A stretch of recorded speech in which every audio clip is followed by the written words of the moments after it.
Բարի լույս ևս մեկ անգամ շատ ելի հեռուստադիտողներ, առաջին ծրագիր Weekend-ը շարունակում է իր ընթացքը եւ ինչն է ամենակարևորը, իհարկե առավոտը ժպիտով սկսելը, իսկ ժպիտը մարդու այցեքարտն է, բայց այդ այցեքարտը պահպանելու համար պետք է ճիշտ խնամք։ Այսօր մեզ հետ մի մարդ է, ումից կիմանանք ինչպես խուսափել ատամնացավից եւ որքան հաճախ պետք է այցելել մասնագետի։ Այո, մեր հյուրն է Նիկոլետ Զարգարյանը, մանկական ստոմատոլոգ։ Բարի առավոտ։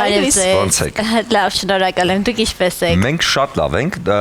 ատամնաբույժ, հա, որ ումից բոլորը վախենում են։ Ճիշտ եք։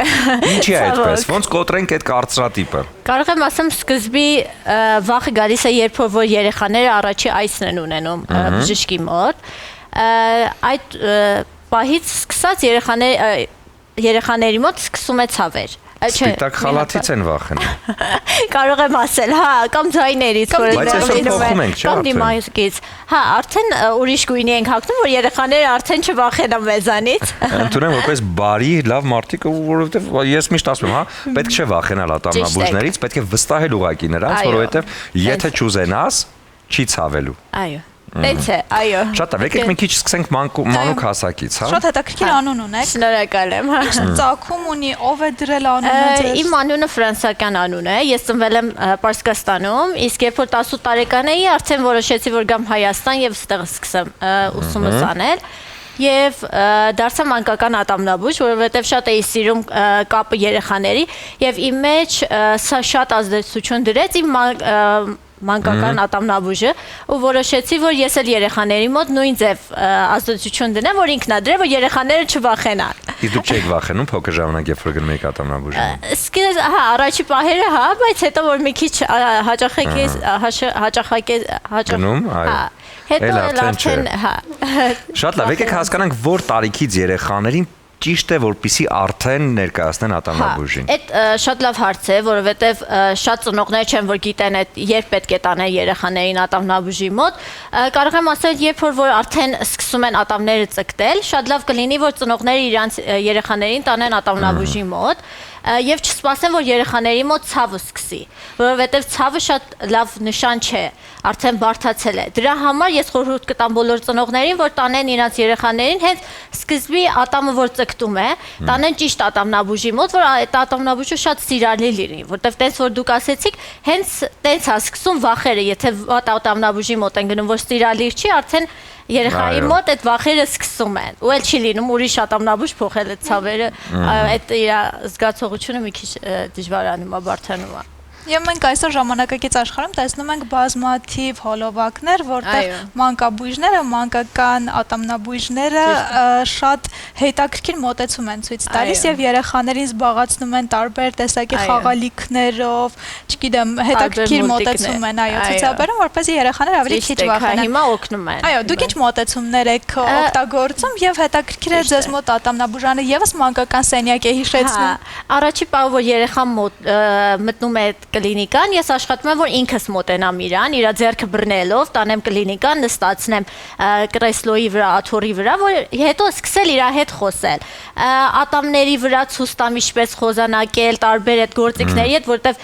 մեր գործիքները ցավոք մի քիչ վախենալի տեսք ունեն։ Իրանց որ ցույց եմ տալի, որ ինչպես է, արդեն իրանց վախը թափում է, հետո մուլտիկներ ենք միացնում, եւ եթե տեսնում ենք, որ երեխան առաջի այդ այցը մի քիչ վախով է գալի, ոչ մի բան չենք անում իր հետ եւ խորհուրդ ենք տալի, որ ծնողը երկրորդ անգամ բերի եւ երկրորդ անգամ ենք սկսում արդեն բուժումները, որ երեխան մի քիչ արդեն ծանոթանա մեր հետ, կրեստոյի հետ, որտեղ մի քիչ վախենալի է։ Ամենադժվարը երեխային ասել բերանդ բաց պահի։ Բերանդ բացի։ Այո, որտեղ երեխան առավել եւս եթե մի քիչ էլ շարժուն է, անընդհատ սկսում խոսել, շարժվել, իսկ դա պետք չի այդ պահին, առավել եթե նուրբ աշխատանքներ եք անում։ Այո, համաձայն եմ։ Այս դեպքում ինչ եք անում երեխաներին։ Ինչպես եք փորձում համոզել նրանց։ Իրանց հետ մի տարբեր բառերով ենք խոսում, որ մեծերի ատամնաբույժների տես բառերով չենք ասում։ Օրինակ ասում ենք ատամի շուրջը լվանալու ենք, փոխարեն ասենք որ անզգայացնելու ենք։ Տենց իրանց մի կերպ ասած մի քիչ խափելով, բայց լավ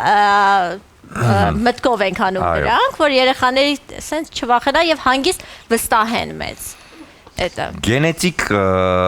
ուժը, հա, ատամների հետ կապված, որովհետև այսպես միտք կա, որ ասում են, ինչքան էլ ուզում ես հետևիր ատամներիդ, եթե գենետիկայում կան ատամի խնդիր ունեցող կրողներ, դա միշտ կա։ Համաձայն եմ ձեզ հետ, այդ 50-50-ը չեն կարող ասել, որ դա ճիշտ է, որ գենետիկ, մեր պահելուն էլ կապ ունի։ Կարող է մենք լավ չխոզանակենք, գենային չհետևենք, բայց նույն գենետիկան էլ տես լինի, որ հակառակ լինի, այսինքն տես չի, որ հաստատ, որ եթե գենետիկ լավ է, հա, եկեք հասկանանք, թե որ տարիքից է պետք խոզանակով արդեն լվանալ ատամները։ Խոզանակը հենց առաջի ատամով, որ ձգտում է, ծնողները պետք է տարբեր ձևի խոզանակներ կան, փոքր մատին հագնվում է եւ սկսում են խոզանակել։ Հենց որ երեխան 1 տարեկան է լրացավ, արդեն իրան նորմալ խոզանակ ենք առնում եւ իրան ցույց ենք տալի։ Եվ խորհուրդ կտամ, որ ծնողները իրանց երեխաներին տանեն բժիշկ սովորացնի, որովհետև շատ ծնողներ էլ չեն, որ կարողանում են ճիշտ ձևը չգիտեն, կամ YouTube միացնեն, YouTube-ով սիրուն տեսքը կա, այսինքն այդ վիդեոն կա, որ արդեն կարող են խոզանակը ցույց տան իրենց երեխաներին, որ ինչպես խոզանակել, բայց հա շատ կարևոր է եւ ուզում եի ասեի, որ 2 անգամ հաստատ խոզանակեն ատամները, երեխաները, առավոտը եւ իրիկունը, եւ երբ որ խոզանակում են երեխաները գիշերները, էլ զգուշին է, որ իրանց քաղցր չտան, գազավորված ըմպելիքներ, որտեղ արդեն այդ խոզանակելը անիմաստ է լինում գիշերների, որտեղ արդեն այդ սնունդը մնում է ատամներին ու քայքայում է ատամները։ Առհասարակ բժշկությունը աշխարհում շատ մեծ տեմպերով զարգանում է, այդ թվում եւ երևի ավելի շատ զարգացող ճյուղերից մեկն էլ ձեր ոլորտն է։ Ինձ հետաքրքիր է մանկական ատամնաբուժական, չգիտեմ, գործիքներում, տեխնիկաներում ինչ նորություններ կան, որովհետեւ մեծահասակների դեպքում վինիրները շատ մեծ տարածում գտան, շատ այսպես մեծ տեմպերով ամեն ինչ առաջ է գնում։ Այո։ Մի հատ հետաքրքիր բան ասեմ ձեզ, հիմա երեխաներին շապիկներ են դնում, կամ որ չգիտեմ, բայց հենց վինիրներ որ ասում եք, երեխաների մոտ էլ դնում են։ Կամ երկաթի շապիկներ են դնում, երբ որ քայքայվում են ատամները, որ երկար կարողանան ծառայեն իրանց, շապիկներ են հագցնում։ Այդ էլ չեմ կարող ասեմ նորամտություն է, բայց էլի նորություն է երեխաների մոտ այդ շապիկները։ Ու խորհուրդ կտայի, որ լավ կլինի, որ շապիկներ ունենան երեխաները, այսինքն եթե քայքայվում է, այդ փուլին է հասնում, որ արդեն քայքայվել է, լավ կլինի, որ շապիկներն էլ ունենան, որ մտածեն շապիկների մասին էլ։ Շատ լավ, եկեք հասկանանք, հա, կա տարիք, որից արդեն պետք է սկսել լվանալ ատամները։ Իսկ որ տարիքն է, որին արդեն պետք է շատ ավելի ուշադիր լինել, որովհետև կա անցումային տարիք երեխաների մոտ, կա այդ հասունացման տարիքը, որտեղ ամբողջ ուժը ընկնում է ատամների վրա, հա, կարելի ասել օրգանիզմի։ Այդ որ տարիքն է, որին հատկապես պետք է ուշադիր լինել։ Այդ հասունության տարիքը ճիշտ նշեցիք, որ արդեն երբ որ այդ թքի այդ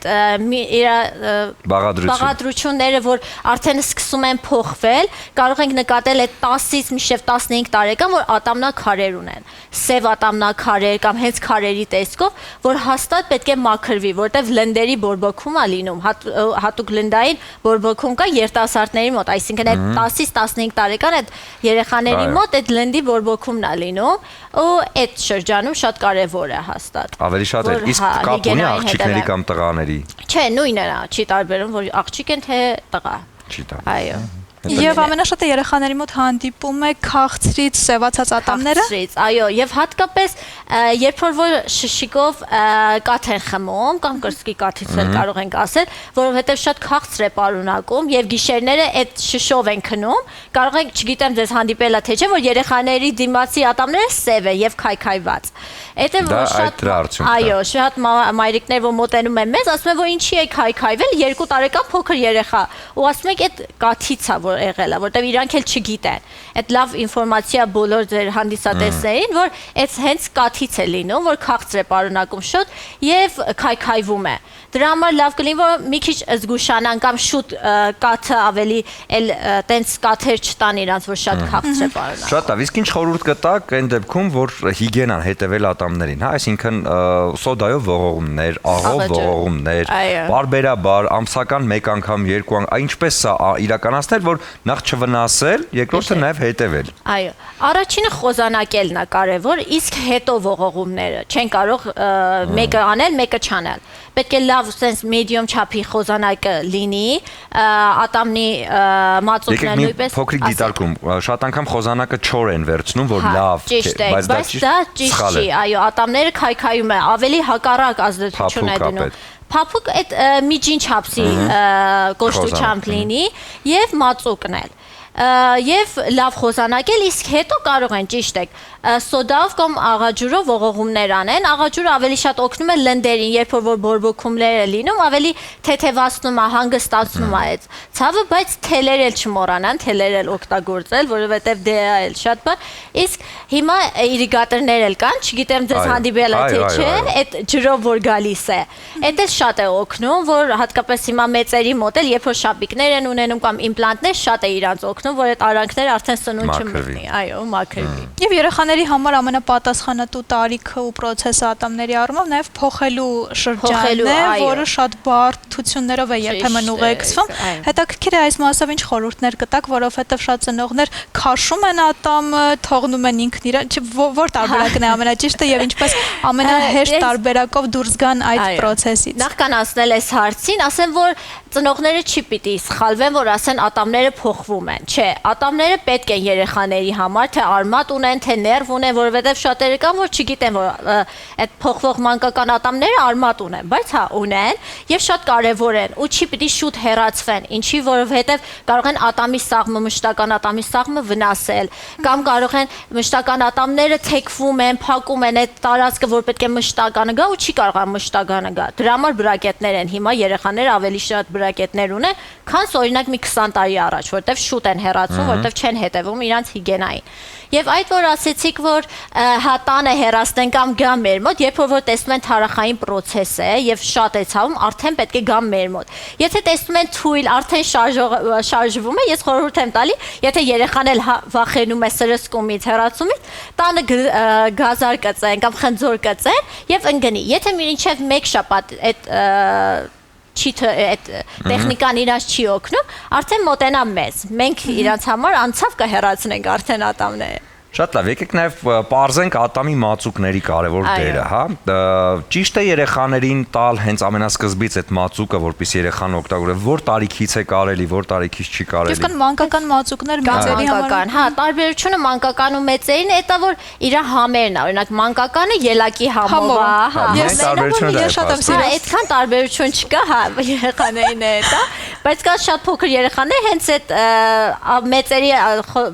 ատամի մածուկն էլ սիրում են, օգտագործում են։ Դες տարբերություն չկա, որ ասեմ։ Իսկ որ տարիքից է ճիշտ, որ երեխան օգտագործի արդեն ատամի մածուկ։ Հենց 1 տարեկանից ճիշտ է, այո, երբ որ հենց մեծ խոզանակ են, այսինքն մեծերի նման խոզանակ են օգտագործում, այդ էլ պետք է արդեն։ Եվ որպես մասնագետ մի հարց, որը բոլորին է հետաքրքրում, լավ, ատամի մածուկների հետևի մասում գույներ կան։ Բոլորն ասում են, որ այդ գույները, եթե մուգ գույներ են, ապա վնաս են, քիմիա է մեջը։ Դա այդպես է, թե դա ուղղակի միֆ է։ Դա այդքան որ ես տեղեկություն ունեմ ու կարդացել եմ, միֆ է էդի։ Այդ բան չկա, որ օրինակ կապույտը էսա նշանակում, կարմիր գիծա է դա, մեջտեղը սպիտակը, դες այդքան որ ես տեղեկացված եմ, միֆ է այդ